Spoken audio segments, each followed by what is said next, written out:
결국 전쟁은 군사력이지만 그 이면을 움직이는 거는 돈입니다. 자본입니다. 얼마나 돈이 있느냐가 그걸 움직일 수 있는 거예요.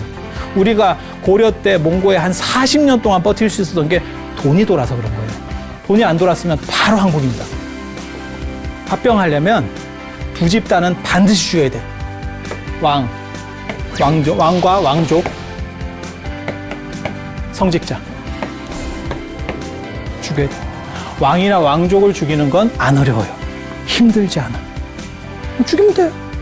성직자 죽이는 건 진짜 어려워. 네가 신 때문에 저걸 호가호의라고 하는 거거든요. 호랑이를 뒤에 세워놓고 앞에서 이제 이렇게 하는 건데 내 뒤에 신이 있는 거잖아요. 그게 성직자들이 강력한 힘을 가지는 거거든요. 제사장들이. 근데 저 신에 대해서 의심하잖아. 두 집단이. 너 도대체 뭐냐? 있는 거 맞냐? 이제 이렇게.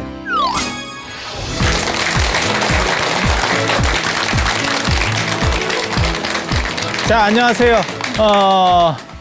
전 세계 인류 역사상 가장 위대한 여정, 붓다로드, 시작해 보도록 하겠습니다. 사실, 지난 시간에 제가 어디까지 말씀을 드렸었냐면요. 신을 의심하는 사람들, 전 세계는 인류가 시작된 이후로 전 세계는 신을 믿고 사는 그런 부분들이 존재해요. 그렇게 될 수밖에 없는 게 너무 위험 요소들이 많으니까. 지금은 이제 선진국으로 갈수록 신을 믿는 종교들의 비율이 굉장히 적거든요. 그래서 유럽 같은 데 가시면 혹시 유럽의 성당들 굉장히 큰 그 대항해 시대 때나 이런 때 만들어 놓은 굉장히 좋은 성당들, 그러니까 우리나라에 있는 이런 성당급들이 아니고 그런 성당들이 실제로는 뭐랄까 그 성당에 다니는 종교인들이 적음으로 인해서 수입 구조 유지하기도 어려울 정도로, 그래서 예전에는 사실 종교세라고 하는 게 따로 있었어요. 그래서 그거를 통해서 걔네들이 그거를 이제 아예 새 항목에 있는 거예요. 그래서 그걸 유지 관리하고 보수하고, 나중에 그게 이제 없어짐으로 인해서 지금은 사실 성당 안에서 앵벌이를 하는 장면도 볼 수 있어요. 신부들이나 안 그러면 다른 사람들이 거기서 초 같은 거 팔고 있는 거예요. 계속. 우리도 비슷한 걸 하는데 그냥 가판대 놓고 파는 게 아니고 그걸 넘어서 뭘 해달라고 이제 이렇게 하는 거죠. 안 그러면 뭐 모험함 같은 걸 가지고 다니든가. 그런 경우들도 실제로 유럽 여행을 가시면 보실 수 있어요. 그래서 저게 뭐지? 라고 할지 모르지만 그게 이제 그런 구조들. 그래서 신이라고 하는 부분을 예전엔 더 강력하게 믿을 수 있었던 거는 위험 요소들이 많았기 때문에 그래요. 사람이 어떻게 죽는지도 잘 이해를 못 하는 거예요. 그러니까 돌발이 너무너무 많은 거예요. 예를 들어서 감기 걸리다가도 사람이 죽을 수도 있는 거고, 풀에 잠깐 이렇게 꼴 빼러 갔다가 풀에 뱉는데 여기 막 죽고, 사실 여러분 어렸을 때 그런 거 많이 있었잖아요. 쓸데없는 상처들. 그래서 그 옛날에 여로라고 하는 드라마를 보면 영구가 이렇게 기계충, 이렇게 땜통 있고 이런 거 있었잖아요. 지금은 그런 거 없죠. 지금 스트레스 받아서 원형탈모 이런 거 몰라도 그게 약간의 바이러스 감염 이런 거거든요. 그리고 잘 안 씻어서 나오는 그런 것들이에요. 그래서 위험한 요소들이 많이 존재할 때는 강자에 대한 의지라고 하는 거예요. 신을 강자에 대한 의지. 그러니까 강한 어떠한 존재가 나를 좀 지켜줬으면 좋겠다라고 하는 그런 돌발적 요소. 그리고 내 개인의 문제이기도 하고, 그 다음에 내 가족의 문제이기도 하고, 가족 중에서 한 명이라도 문제가 크게 생기면 사실 굉장히 힘들어지죠. 굉장히 힘들어지죠. 그래서 그런 부분들에 대해서, 그게 이제 불교적으로 말하면 어떻게 보면 가피에 해당하는 부분이고, 그 다음에 여러분들이 기도나 이런 거 하실 때도 사실 그런 부분들에 대해 생각을 하는 거죠. 그런데 선진국화 될수록 왜 종교 인구가 주냐면 그 이유는 신에 대한 부분이 상대적으로 적어요. 그러니까 지금은 왜 죽는지 알죠. 우리가 납득을 하는 거죠. 저렇게 되면 사람은 죽을 거야. 어느 정도 살 거야. 저렇게 되겠어. 라고 하는 것들을 전부 예측할 수 있죠. 몇 가지 외에는 거의 대부분 예측이 가능한 상황 속에 존재하고 우리는 그걸 납득하기 때문에 신에 대한 요소가 필요가 없는 거예요. 신에 대한 요소가 필요가 없는 거예요. 그래서 그러다 보니까 이제 종교에 대한 비중들이 점점 줄어드는 현대사회, 우리나라도 마찬가지고요. 유럽이나 이런 선진국들 더 빨리 그걸 탈종교화라고 하는 겁니다. 그래서 두 가지 요소가 있어요. 신을 절대적으로 믿지 않는 부분들 한 가지. 그 다음에 예전에는 종교 영역이 지금보다 훨씬 컸어요. 그래서 학교, 시장, 그 다음에 무슨, 은행, 이런 거, 병원, 이런 것들도 다 대부분 종교 영역 속에 존재하고 있었거든요. 그렇게 될 수밖에 없었던 게 국가의 영역이 적기 때문에 그래요. 근데 지금은 국가의 영역이 그런 것들을 다 커버하고 있기 때문에 개인적으로는 그래서 저도 사실 저는 사립학교라든지 안 그러면, 사립단체에서 복지시설 운영하는 걸 별로 좋아하지 않습니다. 그냥 정부에서 다 하는 게 좋지 사립이 존재하게 되면 무슨 일이 있냐면 사립에는 목적이라고 하는 게 있어요. 그래서 학교도 사립학교 같은 데는 미션스쿨 뭐 이런 게 있다니까요. 그래서 뭐 이화여대에 가면 뭐 체프를 들어야 되고 성대에 가면 유교를 들어야 돼요. 동대에 가면 불교 과목을 들어야 돼요. 아니 그게 있어요. 근데 그 사람들이 꼭 그게 이제 선택하지 않은 경우들도 많이 있거든요. 근데 무조건이라고 하는 부분이 존재합니다. 무조건이라고 하는 부분이 존재해서 그래서 이제 그런 부분들에 대해서 저는 뭐 그게 타당한가에 대해 생각을 해봐요. 특히 이제 노인 요양원이라든지 이런 데에서 문제가 되는 게 사람이 약하거든요. 약할 때 옆에서 계속 종교적으로 이렇게 막 잔소리를 하면 이렇게 사람이 혹해요. 맹자식으로 말하면 남의 약함을 틈타지 않는다라고 하는 건데 근데 보통 이제 약했을 때 사람들의 신경 변화가 제일 많이 일어나거든요. 그래서 그런 부분들이 존재하는 거고 사회가 안정되고 선진화될수록 국가의 영역에서 그게 다 커버가 돼요. 그러다 보면 종교는 별로 할 일이 없죠. 그러니까 신에 대한 부분들은 줄어들게 되고 그 다음에 사회적 기능들도 축소가 될 수밖에 없고 그러다 보니까 종교 인구들은 선진국화 될수록 줄어들게 되는 거예요. 그런데 불교는 같은 종교라고 해도 사실은 많이 다른 종교입니다.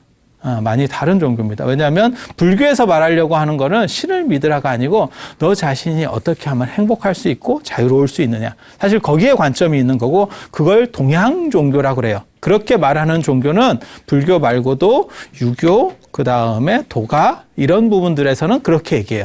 그리고 서양 종교들, 그러니까 대표적인 거는 천주교, 이슬람교, 그 다음에 뭐 개신교 이런 데는 다 신을 믿는 유신론적 종교고요. 그런 종교들 같은 경우는 앞으로는 더 쇠락할.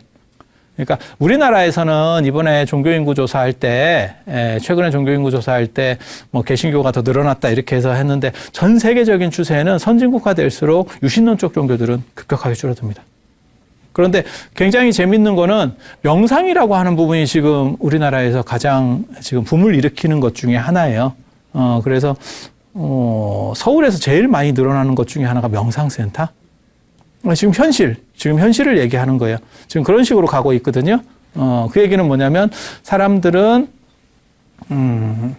절대적인 신이라든지 이런 존재들은 믿지 않지만 자기가 행복하려고 하는 욕구는 더 강해지고 있는 거죠. 그래서 자신을 드러내려고 하고 그게 SNS라고 하는 거잖아요. 끊임없이 자신을 드러내려고 하는 거. 사실 모든 인간에게 그게 있어요. 그리고 우리에게도 그게 있었어요.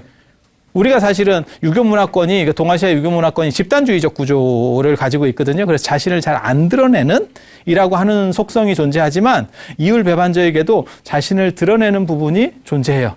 그게 뭐냐면 족보에 이름 새기는 거예요.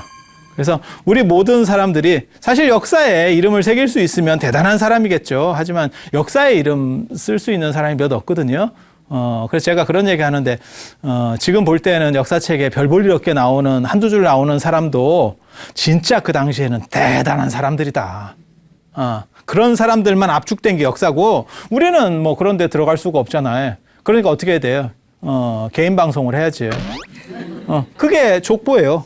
그 집안에 이런 사람들이 존재했었어 라고 하는 것들을 끊임없이 기록해 주는 거죠. 그러니까 지금 뭐 인스타그램을 하고 뭐 SNS를 하고 무슨 유튜브에서 개인 방송하고 다 비슷한 속성이 유전된다라고 보시면 돼요. 그래서 개인을 드러내고 개인이 어떻게 보면 행복하고 사실 그 정신이 부처님이 출가하시는 정신, 그 다음에 그 당시 시대가 그랬어요. 그래서 지금 여러분 자녀분들 세대하고 부처님 세대하고 거의 비슷한 사고방식이 공유된다고 보시면 굉장히 놀랄 거예요.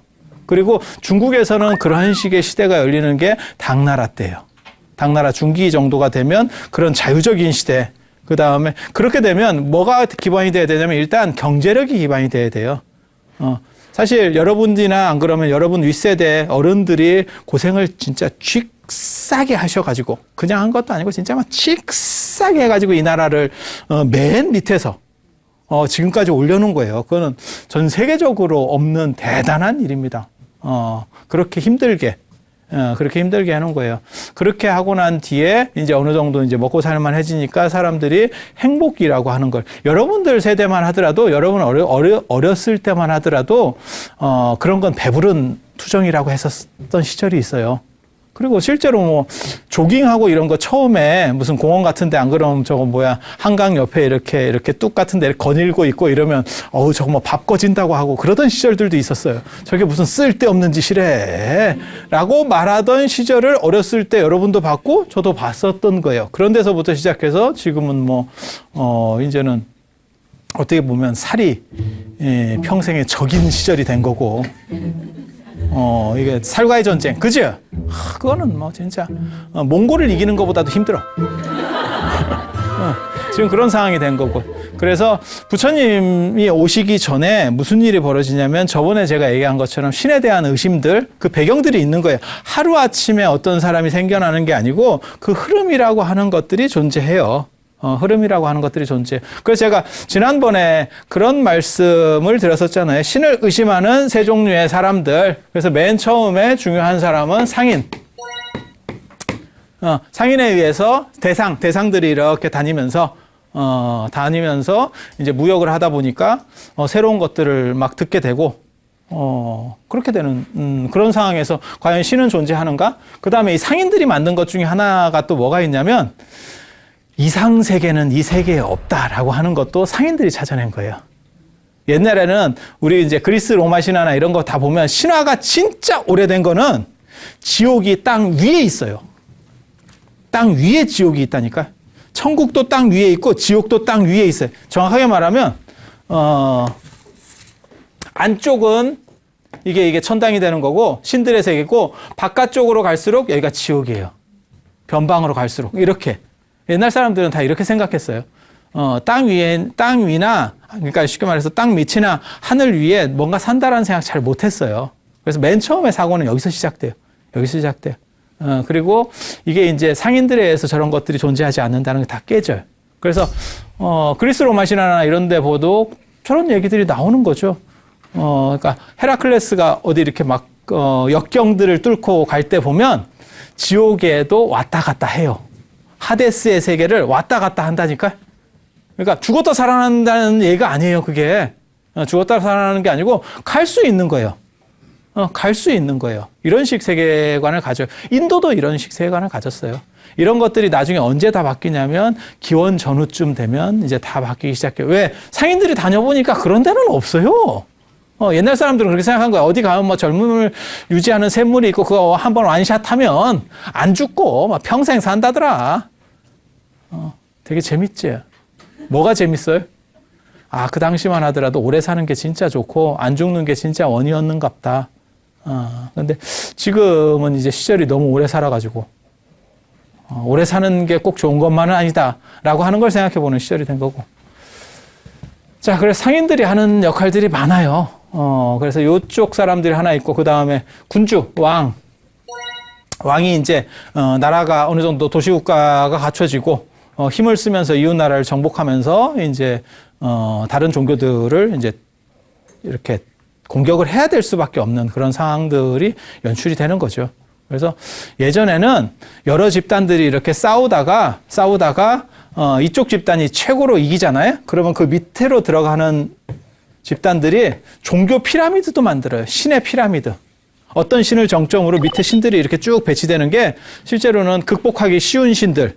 그러니까는 정벌하기 쉬운 쪽 사람들이 가졌던 신들은 밑으로 내려가고, 그 다음에 이제 정복하기 좀 어려운 신들은 위로 올라오고, 그걸 믿었던 집단들이에요. 그렇게 해서 우리 신이 최고야 라고 하는 신의 피라미드도 만들어요. 그리고 맨 마지막에 제사장이 신을 의심해.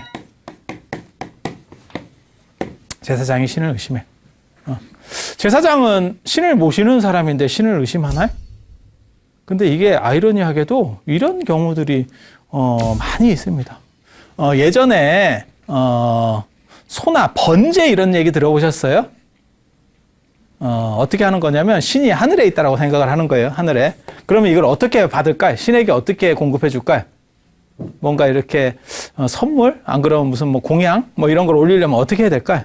불에다가 태우는 거예요. 불에다가 태우면 그 연기를 타고 신에게 전달, 연기 택배 시스템입니다. 아니, 저기 유목문화에서 나오는 거예요. 그래서 저게 번제고, 그 다음에 저기에 소나 양을 태우는 거예요. 거기서 양은 사냥입니다. 사냥. 저 문화가 불교를 타고 동아시아까지 들어와요. 들어와요. 그래서 지금도 우리가 하는 게, 돌아가셨을 때 어른들 옷 같은 거, 뭐 쓰시던 물건 다 태워주는 문화예요. 그래서 제가 백중 때도 영가를 위해서 무슨 뭐 칫솔이라든지, 그런 것들 이렇게 옷 같은 거 이런 거 들어오는 경우 있거든요. 그럼 무조건 태워야 된다라고 말하는 게 사실은 이런 거예요. 소모품은 안 태워도 돼요. 그러니까 뭐 치약이라든지 한번 쓰고 버리는 건 안 태워도 돼. 칫솔, 그 다음에 수건 이런 것들은 안 태워도 돼요. 어차피 그건 우리가 쓰고 가지고 가는 건 아니잖아요. 그게 목욕하는 종교 의식이 있거든요. 백중 때, 천도제 때 다 마찬가지예요. 목욕하는 그게 뭐 그러냐면 소렴 아세요? 소렴, 대렴 이래서 사람 돌아가시면 처음에 이렇게 몸을 다 향탕으로 닦아드리고 그 다음에 성복 옷을 이렇게 입혀드리고 그걸 영혼에 한 번 더 하는 게 그런 의식들이에요. 그래서 영혼을 한번 깨끗하게 씻는다 그래가지고 뭐 수건도 있어야 되고 뭐 비누도 있어야 되고 치약, 칫솔 뭐 이런 거 하고 그 다음에 종이옷을 씁니다. 여러분들 종이옷 접는 거 있잖아요. 그게 원래는 영가한테 쓰는 거예요. 그게 불교 문화가 확대돼서 어렸을 때 저고리하고 바지 이렇게 접는 거 있잖아요. 그거 거기서 나오는 문화예요. 그래서 돌아가신 분 거는 다 태워주는 거.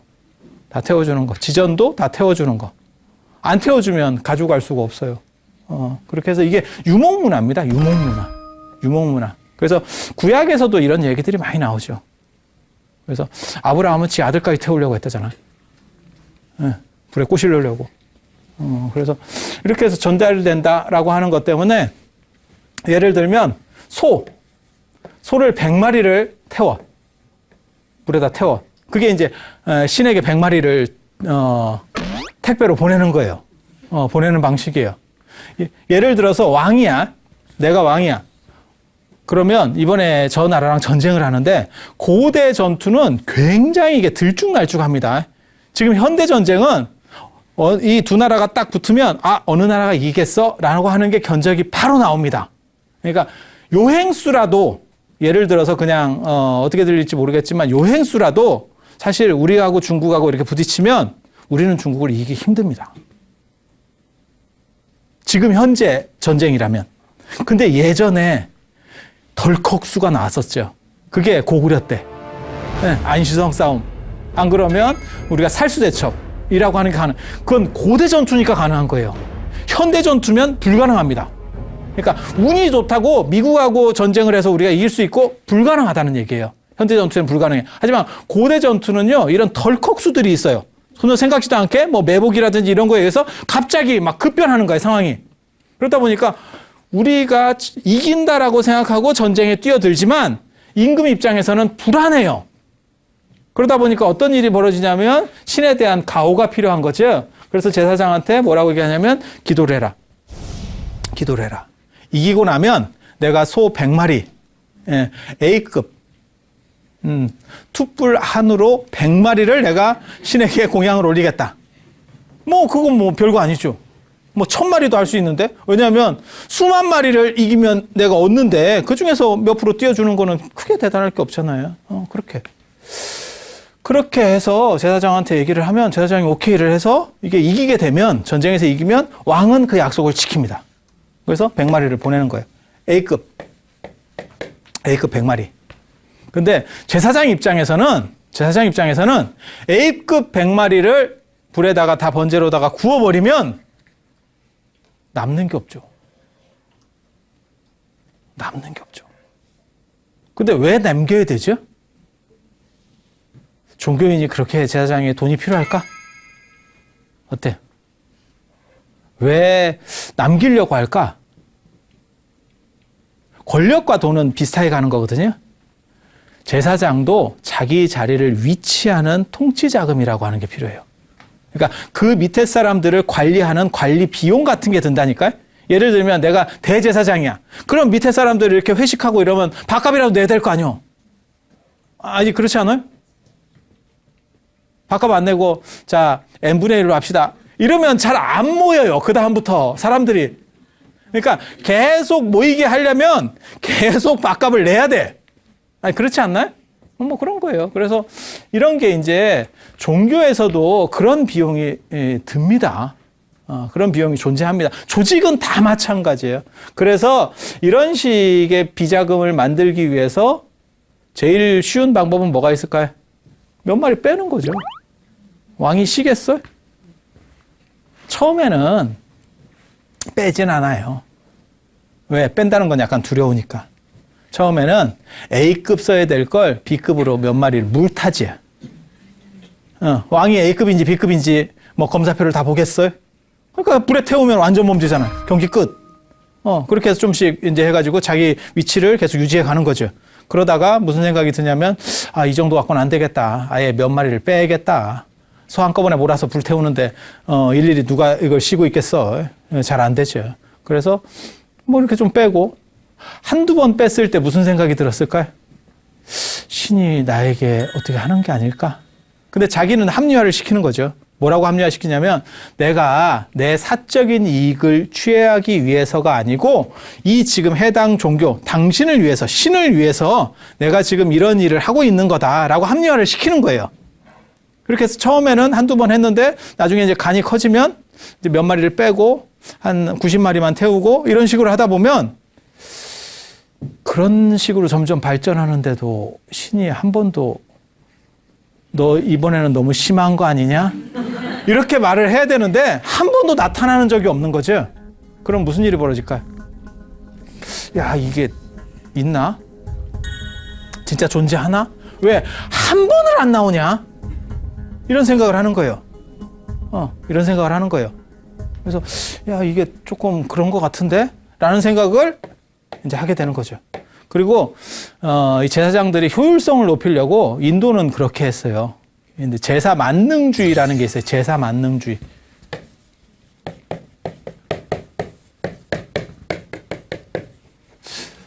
이 제사 만능주의라는 게 뭐냐면 어떤 제사를 지내면 어떤 소원이 이루어지는 거예요. 그 사람이 원하는 거에 등치되는 제사들이 다양하게 있는 거야. 이거는 취업제사, 이거는 입시제사, 이거는 결혼제사, 이거는 이혼 안 하게 하는 제사. 별로하게 다 있는 거야. 그래서 그것만 딱딱딱 매뉴얼에 맞춰서 하면 그러면 뭐 안 되는 게 없어. 뭐가 문제일까? 이런 식으로 되니까 수입이 급증하는 거예요. 그런데 이런 식 구조를 만드니까 이게 뭐냐면 신과 인간의 계약 관계가 되는 거예요. 자, 내가 이 제사를 이렇게 지내드리면 요거는 오케이가 되는 겁니다. 마치 면죄부 팔듯이. 네, 면죄부 팔듯이. 근데 신과 인간이 계약 관계가 될 수 있을까? 어떤 사람이 그렇게 생각하기 시작하는 거예요. 신이 어때요? 여러분은 어때요? 49제를 하면 염라대왕이 빼줄까? 어때요? 지금 인간 세상에서도 대법관까지 지낸 분도 잘못하면 걸려 들어가는 세상인데, 네? 네. 지금 그런 상황인데 염라대왕이 49제 500짜리 하나 받고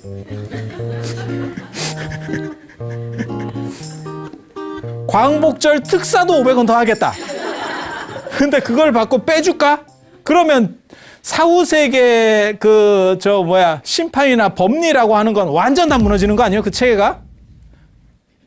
몰라. 뭐 100억을 받고 빼줘. 이러면 그런 사람은 몇 없으니까 이렇게 생각할 수 있지만 500에 빼준다는 거는, 그리고 역설적으로 얘기하면요. 그게 굉장히 종교적 역설로 재밌는 건데요.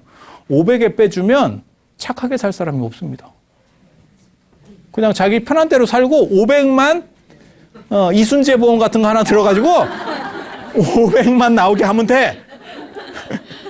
그러면 해결이 된다니까? 이게 종교적 역설이라고 하는 거예요. 굉장히 재밌는 사고예요. 근데 기독교나 바라문교, 이게 나중에 바라문교거든요. 이 바라문교에서는 실제로 이렇게 하는데 불교는 사십구제가 그런 룰이 아니에요. 누가 빼주는 게 아니에요. 자기가 각성하는 거예요. 자기가 각성하는 거예요.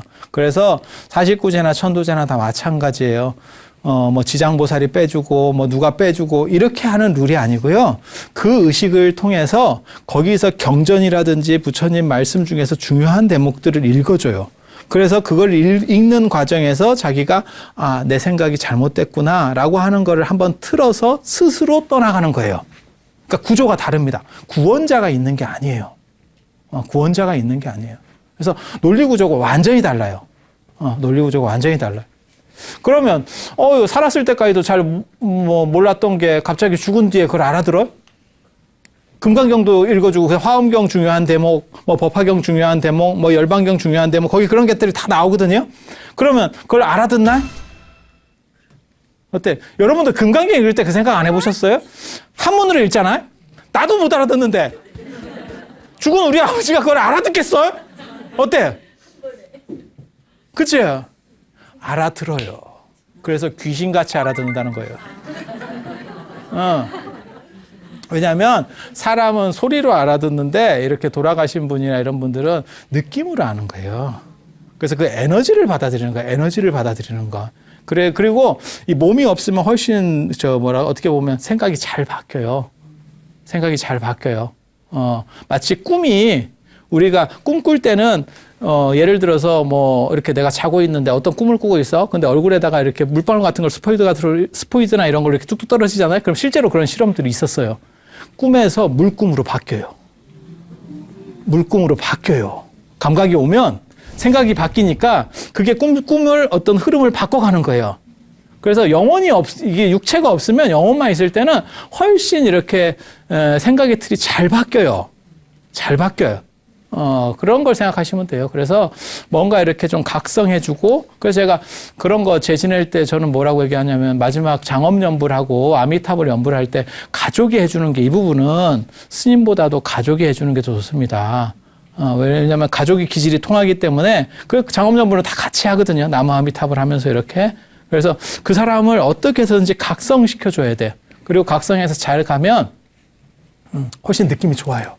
산 사람 입장에서도 이렇게 홀가분한데 뭔가 약간 이렇게 찌뿌둥했는데 이렇게 좀 홀가분한 느낌이 나는데 이런 효과들이 있어요. 그래서 일반 제사 만능주의하고 불교의 제나 이런 것들은 좀 달라요. 이거는 철저하게 신과 인간의 계약관계라는 거고, 계약관계가 성립되면 내가 어떻게 하면 저 사람이 어떻게 해줘야 돼 라고 하는 거고, 그래서 제가 그런 예를 들어요. 조광조를 생각해 보세요. 조광조가 어떻게 보면 조선시대를 대표하는 충신 중에 한 명이에요. 충신 중에 한 명이에요. 그런데 조광조한테 결국 사약을 내렸다고, 임금은. 왜 사약을 내렸냐면 조광조의 잔소리가 듣기 싫어서. 그건 교훈이 굉장히 크다니까. 여러분도 마찬가지예요. 박한 양반 너무 잔소리. 조선시대 때도 조광조가 그것 때문에 사약 먹었다니까. 너무 극단적으로 하면 안 돼. 근데 이 양반은 꼬장꼬장하고 바른 말을 하니까 왕 입장에서 따지지도 못해. 그러니까 계속 스트레스 받다가 에라 이러면서 보내버리는 거거든. 근데 조광조가 맨 마지막에 어떻게 할 것 같아? 내가 당신을 위해서 모든 충성을 다했고 내가 요만큼도 사적인 게 없었는데 네가 나한테 이렇게 할 수 있느냐? 이렇게 못 따져요. 왜? 왕과 신하는 대등관계가 아니기 때문에. 약사발을 받아라! 그러면 절하고 받아요. 약사발 절하고 받습니다. 우리 같으면 어떻게 돼? 그게 대등관계면 어떻게 돼요? 쉽게 말해서 친구랑 동업하다가 이놈이 배신을 했어. 그러면 진짜 막 바리바리 나오는 거야, 이게. 약사발을 보냈어. 약사발 던져버린다. 근데 그거는 대등관계일 때, 임금과 신하는 대등관계가 아니에요. 그렇기 때문에 그것을 따지지 못하고 절을 하고 약사발을 먹고 죽죠. 계약관계면 내가 이렇게 처리를 했는데 네가 왜 이래? 라고 말을 해야겠죠. 그래서 그런 부분이 아니에요. 신과 인간은 그거보다 더 관계가 차이가 난다는 거예요. 그래서 이런 식으로 할 거면 이게 신이냐? 라는 생각하게 되는 거예요. 너네가 신을 이용하는 거 아니야? 이런 식 사고들을 하는 사람들이 이 안에서도 나타나기 시작하는 거예요. 우리가 신을 잘 모시나? 이건 뭔가 잘못된 거 아니야? 너무 장사적인 거 아니야? 제사장 입장에서는 자기가 신을 의심한다고 대놓고 말을 할 수가 없어요. 그리고 이 안에서 의심하는 세력들이 존재하는데 이 사람들은 새로운 생각들을 하기 시작합니다. 그래서 기존에 있었던 신에 대한 생각 말고 좀 더 진리와 가까운 신들에 대해서 생각을 하게 되는 거예요. 그러니까 안에서도 비판 세력이 있는 거예요.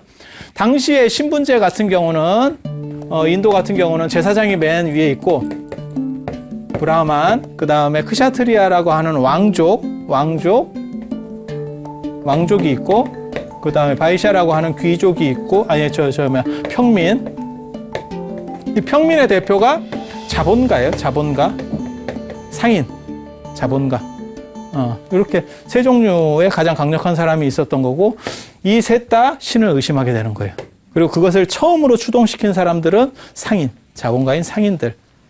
그리고 이들에 의해서 신에 대한 의심이 있는데 제사장 입장에서는 그거는 용납될 수가 없죠. 왜? 그게 현실화돼 버리면 종교 자체가 무너져 버리는 거예요. 그런데 이 사람들 입장에서는 저건 아닌 것 같아 라는 게 있으니까 이 사람들이 뭘 요구하냐면 제사장하고 부딪힐 수 있는 또 다른 집단을 후원해내는 거예요. 왜? 왕하고 제사장하고 직접 논쟁을 하면 누가 이길까요? 누가 이길까요? 제사장이 이겨요.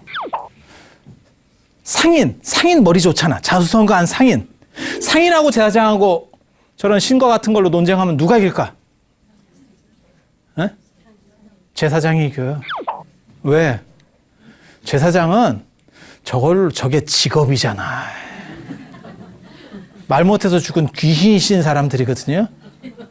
그런 사람들, 그러니까 이건 전문가라니까. 이 부분에 대해서 이 사람하고 경쟁을 해서 이긴다는 거는 이 사람들로서는 불가능한 거예요. 이 사람들은 전문이 따로 있는 거죠. 그러니까 내가 공대 출신인데, 예를 들어서 내가 공대 출신이고 뭐 노벨상까지 받았어. 머리가 굉장히 좋아. 근데 우리 집에 내 자식이 의료사고를 당했어. 의료사고를 당하면 우리나라 대한민국 법에서는 어떻게 돼 있냐면 당한 사람이 그 의료사고의 과실을 증명해야 돼. 의사가 증명하는 게 아니고 내가 증명해야 돼. 이길 수가 있어요? 내가 아무리 노벨상을 받아도 의료 지식에 대해서는 내가 몰라. 그거 하나하나 이걸 어떻게 찾고 있어? 어느 세월에. 하다 보면 그 의사 딴 데로 갔어. 몇 년 동안 따지다 보면 그게 현실이에요. 그러니까 못 이겨. 그러니까 속에서만 꿍시렁거리고 있고 무언가는 좀 바꿔야 됐어 라는 생각을 하고 있는데 실제로는 못 이기는 거예요. 그때 누가 나타나는 거냐면 이런 식 사람들의 흐름들에 의해서 새로운 흐름이 만들어져요. 새로운 흐름. 그게 신흥사상가, 신흥종교가라고 하는 사람이에요. 신흥종교가. 그리고 이 기성 그룹에서도 일부가 이쪽에 동조를 하게 되는 거고. 저걸 이제 전 세계적으로는 저게 추계 시대라고 하는 겁니다. 추계 시대. 칼 야스퍼스라고 하는 독일의 철학자가 추계 시대, 어떤 기준의 시대, 변화의 시대. 그때 이제 전 세계의 성인들은 다 나와요. 지금으로부터 2200년 전부터 2800년까지. 2800년까지. 그래서 제가 지난번에 잠깐 그런 얘기 해드렸잖아요. 히랍에서는 뭐 탈레스부터 시작해서 탈레스가 어떻게 보면 히랍 철학의 가장 시작점에 있는 사람이거든요. 탈레스 물, 이 세상은 물이다. 그 다음에 무슨 헤라클레이토스라든지 뭐 데미크리토스라든지 뭐 아무튼 그 숫자 들어가는 사람들이 계속 나오게 되고 그 중에서 이제 짱이 되는 집단, 그게 누구냐면 소크라테스, 플라톤, 아리스토텔레스라고 하는 이렇게 스승과 제자 그룹들, 이렇게 3대에 걸쳐서 완전히 그쪽을 장악하게 되는 거고, 그 양반들이 최고가 되는 거고, 그 다음에 인도에서는 이쪽에서 약간 이제 의심하는 사람들이 나오는 사람들이 이제 아주냐 발키아 같은 사람들, 뭐 이런 사람들, 이게 부처님보다 훨씬 더 앞에 사람들이에요. 뭐 그런 사람들이 나타나서 하는 게 뭐냐면 우파니샤드라고 하는 거예요. 우파니샤드. 뭐 좀 복잡할까봐 이런 얘기는 잘 안 하는데요. 뭐 이런 식으로 해서 새로운 종교를 신을 믿고 이런 것들을 자기 내면에서 발견하는 쪽으로다가 바꿔갑니다. 그러니까 신에 대한 신을 중심으로 하는 종교가 아니고 진리를 중심으로 하는 종교. 소크라테스가 약사발을 먹고 죽게 되는 독배를 마시고 죽게 되는 이유 중에 하나가 젊은이를 선동했다는 거하고 새로운 신관을 유포시킨다. 다이몬이라고 자기 안에서 어떤 소리가 들린다는 거예요. 그러니까 어떤 진리적인 생각을 이 사람은 하기 시작하는 거예요. 신중심에서 진리적인 생각을 하는 거고 그게 추계시대 때 성인들이 나타나는 성현이라고 하는 사람들의 공통점이에요. 신을 믿는 사람들이 아니에요. 어떤 진리를 추구하는 사람들. 불교에서는 그런 진리를 뭐라고 하죠? 법이라고 하죠. 법. 다르마. 진리. 그래서 부처님께서는 진리의 발견자지 발명자가 아닌 거예요. 그리고 저런 진리를 터득하면 우리도 곧 부처님이 되는 거고 여러분들은 그러한 되는 과정에 있기 때문에 그런 사람들을 뭐라고 그러냐면 보살이라고 하는 거고 보살은 부처님이 되려고 하는 수습 그리고 그 중에서는 짱은 보살, 마하살, 뭐 관세음 보살, 뭐 대세지 보살, 문수 보살, 뭐 지장 보살, 뭐 이런 식으로 해서 이렇게 올라가는 거고. 그래서 여러분도 그 과정에 있는 분들. 그래서 제가 전에도 그런 얘기 잠깐 안 해드렸나요? 여러분이 합장을 하는 게 이게 연꽃이 아며져 있는 것 같은 거고, 이게 이제 깨달음을 얻어서 싹 피면 부처님이나 보살님들은 전부 이렇게 연화자에 앉아 있는 거고. 그래서 인도에서 이 추계시대 때 영웅은 두 사람. 그게 한 분은 석가모니 부처님하고 불교의 창시자인 석가모니 부처님하고 자이나교의 시조인 니간타나타푸타. 니간타나타푸타를 다른 말로 마하비라라고도 합니다. 석가모니는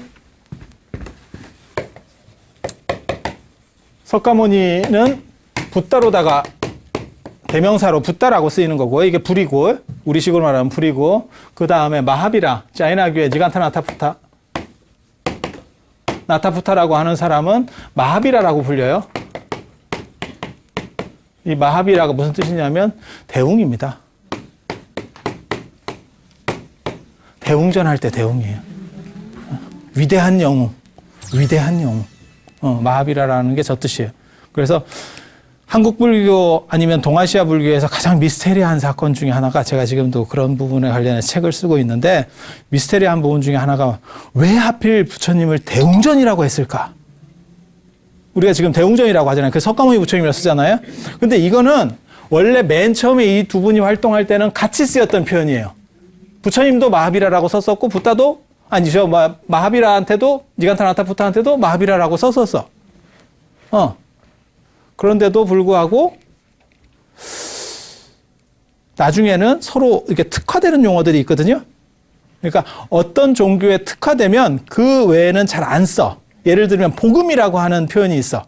복음. 그거는 그냥 복된 소리라는 거고 정초에 기쁜 소식이 오는 걸 원래 우리가 복음이라고 그랬다고. 근데 그걸 기독교에서 계속 쓰니까 이제 사람들이 잘 안 써. 그게 종교에 특화됐을 때 그 단어를 잘 안 쓰는 거거든요. 그래서 이 붓다라는 표현은 석가모니한테 주로 쓰는 표현이고 그다음에 마하비라는 지간타나타푸타한테 쓰는 표현인데 왜 저게 갑자기 동아시아에서 나타나는지가 굉장히 미스테리예요. 그래서 그런 걸 추적하는 글도 쓰고 있어요. 밝힐 수 있을까? 글쎄. 여기서 쉽게 가르쳐 줄 수 없어요. 그리고 또 한 가지는 같은 시대 때 동아시아 쪽에서는 아시다시피 백가쟁명이라고 하는 여러 철학자들이 나타나면서 그 사람들이 명예를 다투는 거예요. 백가쟁명이에요. 그래서 그렇게 하던 시절이 있는 거고 그 중에서 뭐 여러 사람들이 있고 그 중에 이제 영웅 어떻게 보면 그리고 제일 오래된 사람 하면 노자.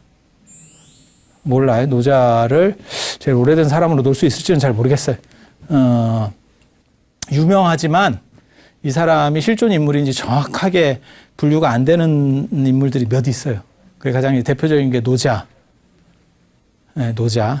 예수, 달마 이런 사람들. 실존 인물인지는 찾을 수가 없어요. 그냥 그 종교 전통 안에서만 왔다 갔다 하는 얘기지 이 사람들이 실존 인물이냐라고 하는 근거를 객관적으로는 찾을 수가 없어요. 그런 정도 부분들이 있어요. 그래서 노자라고 하는 사람이 만약에 공자 선배라고 사마천의 사기에 나오는 것처럼 그렇다면 노자가 가장 빠른 거고 그렇지 않으면 공자죠. 공자도 상당히 빠릅니다. 물론 그 위에 뭐 자산도 있고 정나라의 자산도 있고 뭐 관중도 있고 뭐 여러 사람이 있어요. 그런 사람들을 전부 다 중국에서는 자자를 붙이죠. 그래서 제자 여러의 자 그룹, 자자가 붙는 그룹들. 자가 무슨 뜻이냐면요, 큰 선생님이라는 뜻이에요. 그리고 이제 자 중에서 제일 유명한 자 순자. 순자는 영부인도 했었잖아요. 아니 그렇잖아요. 순자. 물론 우리나라에 자자 들어가는 이름들은 이제 일본 아야코라고 하는 일본풍의 이름들인 거고 실제로 성에다가 다 자자를 붙여요. 성에다. 그래서 뭐 쉽게 말해서 공자 그러면 공씨 큰 선생님 이런 뜻이에요. 공씨를 대표하는 큰 선생님, 맹자하면 맹씨를 대표하는 큰 선생님 이런 뜻이에요. 그리고 그러한 자자 중에서도 더 특화됐을 때는 부자라고 부르는 거예요. 부자.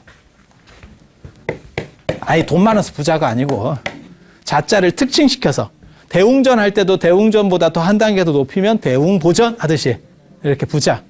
그래서 공자는 이제 더 특징시켜서 공부자 뭐 이런 식으로 그런 표현들을 써요. 맹부자 뭐 이런 표현들을 써.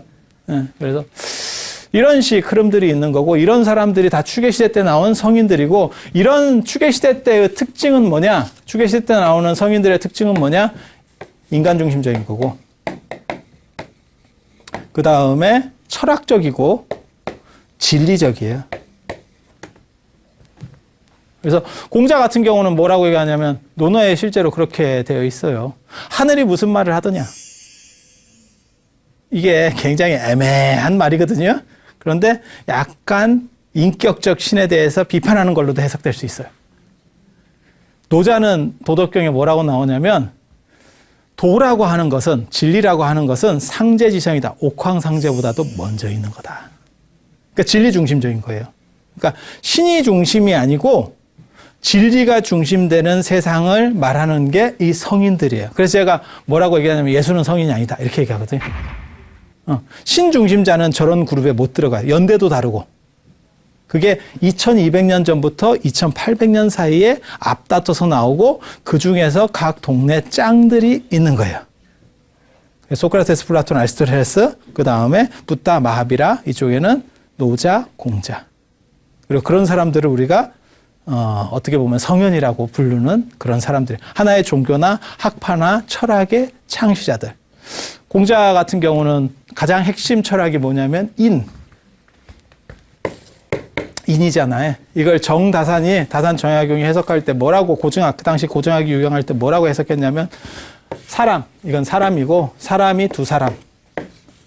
사람과의 관계가 인이다 라고 얘기하는 거예요. 그러니까 신이나 이런 거는 다 배제가 되는 거예요. 신 이런 거 다 웃기지 말라고 해.